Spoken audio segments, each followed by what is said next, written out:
216-578-1007 or 1-800-348-1007. And Allison Krauss, if you were headed to that and didn't hear me mention it earlier, because of the air quality warnings, basically everywhere, but specifically Akron-Summit County, they have canceled that show for tonight. So on the one hand, you're spared waiting there to get into a sold-out show at Blossom. On the other hand, that's a really good show. And so that sucks. But if you like Brian Setzer, and I do very much, they've announced that he's coming to Cleveland, the Brian Setzer Rockabilly Riot. Boy, this is a guy who I thought was British until about 10 years ago. I had never interviewed Brian Setzer. I had never heard him speak. I, for some reason, thought Brian Setzer was British. He is not. He's from Long Island. I don't know how. I mean, because I liked Stray Cats back in the day. And I'm not even like a big rockabilly guy, but I just love Brian Setzer. And when he does that orchestra, it's dynamite. But if you like what he does, the Brian Setzer Rockabilly Riot is going to happen out at MGM Northfield Park Friday, October 6th. Those tickets will go on sale this Friday at 10 a.m. I'm buying Greta Van Fleet tickets for my older daughter's birthday. She turns 19 on Friday. And she's way, way into Greta Van Fleet. And the frontman for that band, I think, just came out as something. I don't know if it was non-binary or if he said I'm gay, or I don't know what it was. You don't really have to, these days you don't have to throw anything on it anymore. You just go, yeah, this is kind of what I'm doing now. But I was reading an article today on how the G is slowly being, the G community is being slowly ignored in the LGBTQIA+. Poundcake might feel this. Yeah. A lot of articles being written about what happened to just being gay. Not that it's a criticism, but they're like, it's like if you're just a gay dude, that's not enough anymore. Correct. So all of this fighting and people who were at the forefront of the gay liberation movement over the past 50 years are understandably upset because they're like, we did all the heavy lifting and all the hard work to get to this point, and now the rest of the, wherever you are on that sexuality spectrum, everybody else is looking at just gay men like they're douchebags or something. Oh, you're just gay? We've been reduced to how they think about weed. Like first, when weed started out, it was a head just high or a body high? No, it was just one flavor. Just one. You want weed? Okay, we give you weed. Now it's like all the different types of grays, the different type of flavors, and you don't know what you're getting anymore. I'm a regular weed. Gays are just, there's some gays out there that are just regular weed. We don't have nothing in it. There ain't no sprinkles. There's no extra nothing. Regular. You're just garden variety I'm weed. OG Kush. I'm regular. Regular. Smoke weed every day. I don't want any other stuff because you don't know what you're going to get. You don't know what it comes with. You don't know who's getting it and then, giving it to you. You're just trusting that it's coming in the right package. Right. You've really put some thought into this. Good. I had to read a couple articles to get there, but you're right at you're in the center of it. Yeah, he's in the center of it. I'm not going to tell him anything he doesn't already know. Regular weed, as Cat Williams would say. It is interesting. I'm a big Andrew Sullivan fan for people who know who he is, and he's kind of right of center, but he's also been at the forefront of kind of a lot of the, over the past 40 years or whatever, gay liberation movements and things like that. And he's like, yeah, we're kind of like, it's not enough to be a gay dude anymore.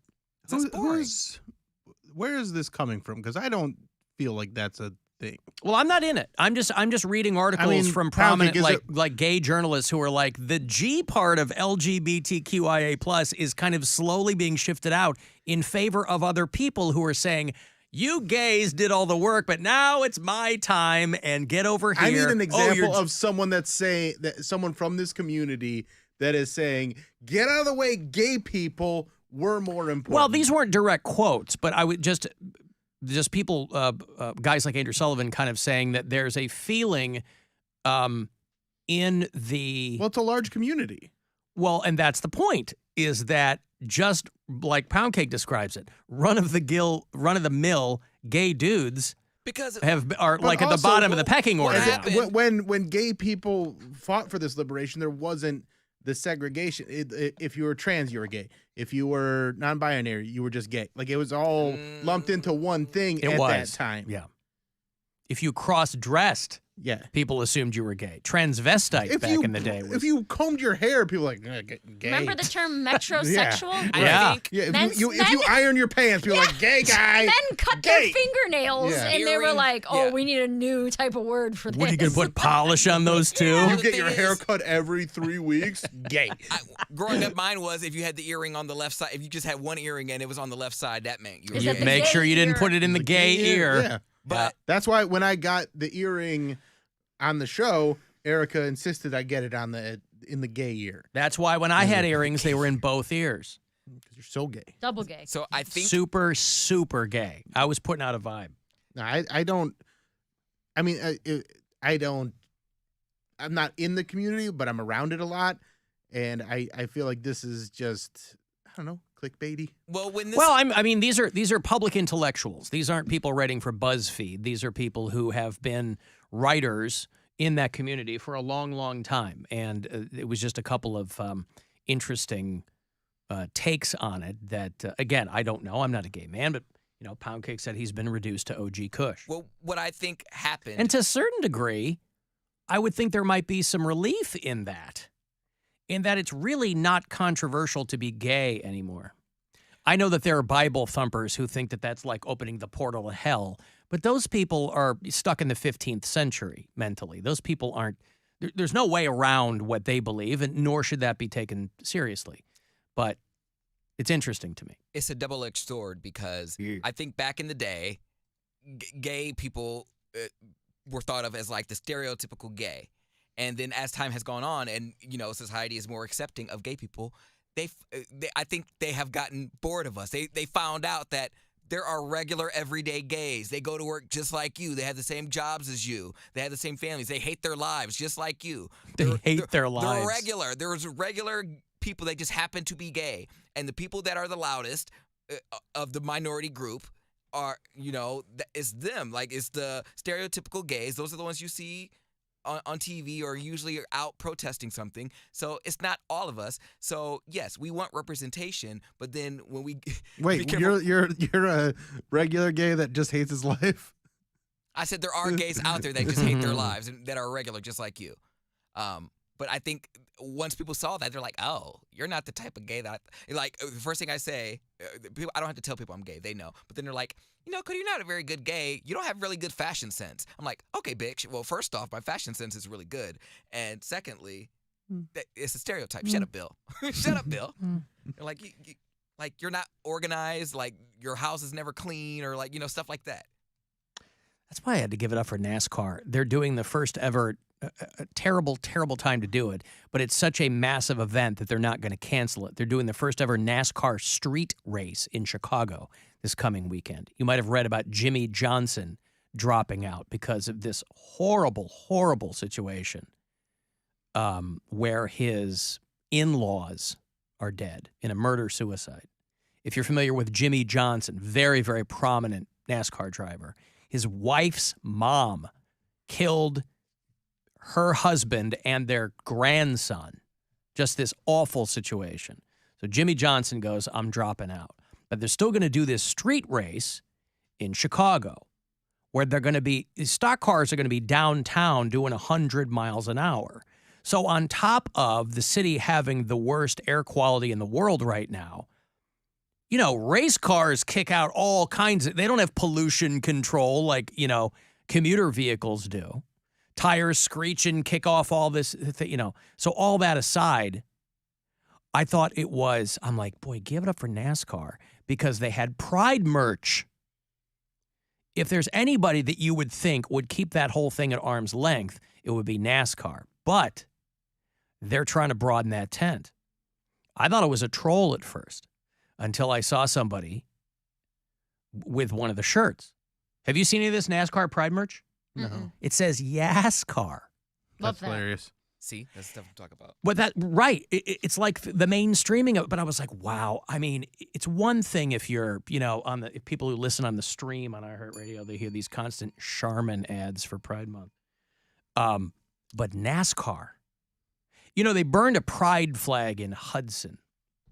Somebody out in Hudson, not exactly a liberal bastion out there, But the people in that community have really come to the defense of whoever. It said, you burn one down, we're going to put 100 more up.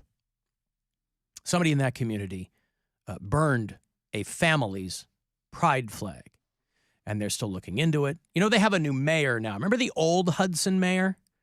This was the guy a couple of years ago who ended up having to step down because he said, if we put up ice fishing shanties, we're going to have hookers in there. Prostitutes. Yeah, remember that guy? Oh, yeah. He was getting in trouble. There were 2 or 3 crazy things this guy threw out, and they were like, you got to go, bro. Additionally, if you open this up to ice fishing, while on the surface it sounds good, then what happens next year? Does someone come back and say, I want an ice shanty on Hudson Springs Park for X amount of time?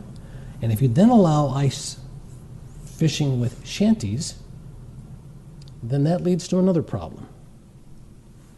Prostitution. And now you got the police chief and the police department involved.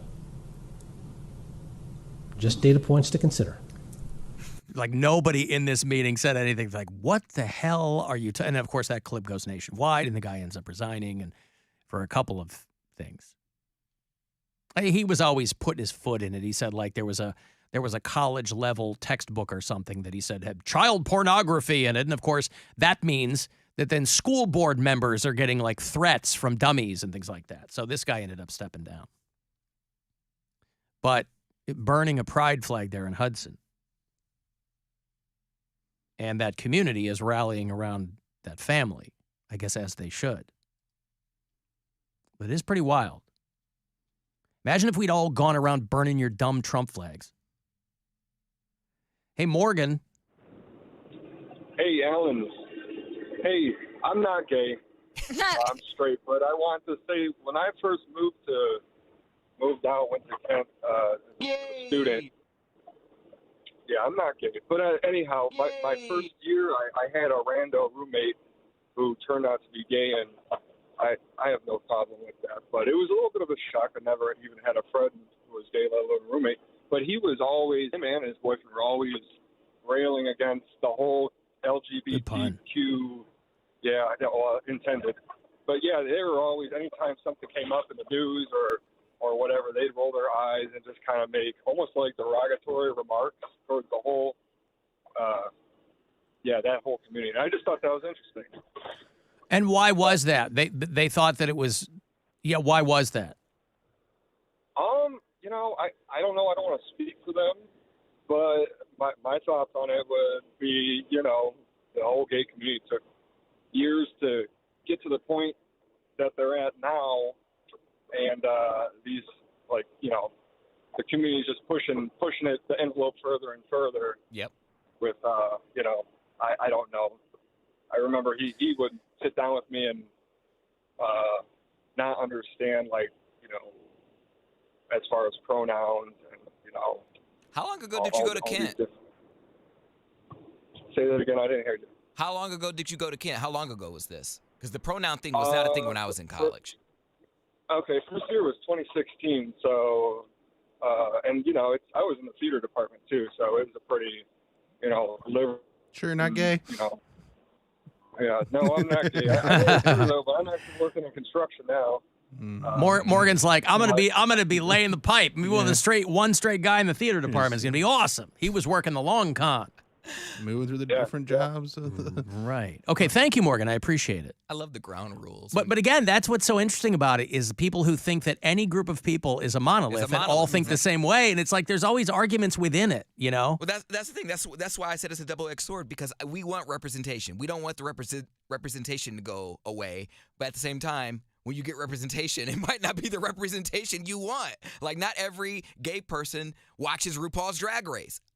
There's a lot of straight people that do. And then people say, oh, well, you guys want a representation. I'm like, yeah, but we want representation. Why can't there be a gay leading a box office, movie? And they're like, well, now you guys got Bros. I'm like, no one wanted to see Bros. The people who worked on Bros didn't want to work on Bros. Like, that's not what we voted for. And then, when you get coddled, I'm like, we spent how many years fighting for equality or, for the gay rights movement, and then you guys are scared when someone, misgenders you or, uses the wrong pronouns, something like that. I'm like, come on, we're stronger than this. So that's my only thing. You also have to give people the leeway to catch up. Yeah. I also feel like that's one of those things where it happens rarely, and then people make a bigger deal out of it. You think they amplify it? Yeah, I absolutely think the pronouns thing is amplified because, like, going to meetings with my son and stuff like that, everybody says their pronouns, and then you talk to them, and that's it. But like, there's not a lot of like, there are a few people out there like, no, you got my pronouns wrong, blah blah, or people intentionally not using someone's pronouns. But I don't think it's as prevalent as society has made it seem like it is. Most people are still trying to just get along because most people are polite, and also aren't even running into this situation all that often. Right. How does your son feel about that? Like, is he he doesn't like to be misgendered, but he doesn't get misgendered. Okay. He like the only person that would misgender my son right now is someone going out of their way to be an a-hole. Right. Because and honestly, I would never know. Like, right, if I exactly, didn't know. because he's very passable. Now there are a lot of people that aren't passable, and people will misgender them, and that is a disrespectful thing. Though that is someone just like when you see, he's female to male. When you're male to female, and say you're tall and maybe muscular, a little muscular, things like that, big chin, people will sometimes mess it up by accident, but then there's other people that they'll misgender someone on purpose just to try to be a jerk. Even though that doesn't really negatively affect them at all. Right. Yeah. It's weird.